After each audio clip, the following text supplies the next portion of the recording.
আসসালামু আলাইকুম everyone, welcome to PK blog. আজকে আপনাদেরকে খুবই সহজ একটা মাটনের রেসিপি তৈরি করে দেখাচ্ছি। খুব ইজিলি মাটনের এই রেসিপিটা আপনারা তৈরি করতে পারবেন। যারা নতুন রাঁধুনি আছেন, রান্নাটাকে বেশি ঝামেলা মনে করেন বা একটু ভয় পান, তারাও খুব সহজে এই মাটন কারি রেসিপিটা তৈরি করতে পারবেন। আমি চেষ্টা করেছি খুব সহজভাবে দেখানোর জন্য। আশা করছি রেসিপিটি আপনাদের ভালো লাগবে। তো তার জন্য আমি এখানে প্রেসার কুকারে মাটন দিয়ে দিচ্ছি প্রায় 1 কেজির মতো, পরিমাণ মতো লবণ, 2 চা চামচ রসুন বাটা আর 1 চা চামচ আদা বাটা, 1 চা চামচের মতো গরম মশলার গুঁড়া দিয়ে আর দিয়ে দিব পরিমাণ মতো পানি। এখানে যতটুকু মাটন আছে তার একটু কম পরিমাণ পানি দিব। পানি দিয়ে সব মশলা আর পানির সাথে ভালোভাবে মিশিয়ে নিব।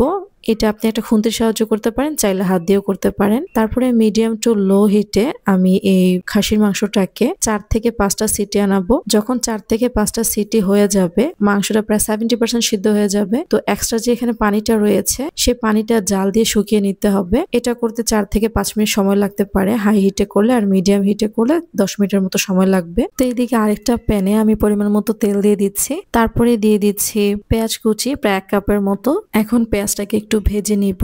পেঁয়াজটা জাস্ট ভেজে নরম করব, একদম পেঁয়াজটা ভেজে লাল করব না। যখন পেঁয়াজটা নরম হয়ে যাবে এর মধ্যে পানি দিয়ে পরিমাণ মতো লবণ, আদা বাটা, রসুন বাটা, ধনে গুঁড়া, জিরার গুঁড়া, মরিচের গুঁড়া, হলুদের গুঁড়া দিয়ে যতক্ষণ না তেলটাই মশলা থেকে সেপারেট হয়ে যাচ্ছে ততক্ষণ পর্যন্ত এটাকে রান্না করব। তারপরে আমি দিয়ে দিচ্ছি প্রায় 1/2 কাপের মতো টক দই, ফাটানো টক দই, আর 2টা বড় সাইজের টমেটো পেস্ট। আপনি চাইলে বেটেও নিতে পারেন, আস্ত না দেওয়াটাই বেটার। তারপরে দিয়ে দিচ্ছি আমি এখানে যে সিদ্ধ করে রেখেছিলাম মাটন। আমি মাটনটা সিদ্ধ করেছি যাতে ঝটপট রান্না হয়, তার জন্য। আপনারা যারা মাটনটাকে প্রেসার কুকারে সিদ্ধ করতে চাচ্ছেন না, তারা এই পর্যায়ে মাটনটা দিয়ে দিবেন। দিয়ে ভালোভাবে নেড়ে চেড়ে মাটনটাকে সিদ্ধ করে নেবেন। আপনাদের সময়টা একটু বেশি লাগবে, তখন 1 থেকে 1.5 ঘন্টা বা 1.5 ঘন্টারও বেশি রান্নার প্রসেসিংটা হতে পারে। রান্নার বাকি প্রসেস সব একই থাকবে, শুধু এই পর্যায়ে এসে মাটনটা দিয়ে ভালোভাবে নেড়ে চেড়ে কষিয়ে তারপরে মাংসটাকে সিদ্ধ করে নেবেন। যেহেতু আমার মাটনটা আগে থেকে প্রায় 70% সিদ্ধ করা, তো এই পর্যায়ে আমার 15 থেকে 20 মিনিট সময় লাগবে। এর মধ্যে কিন্তু আমি অনেকবার চেক করব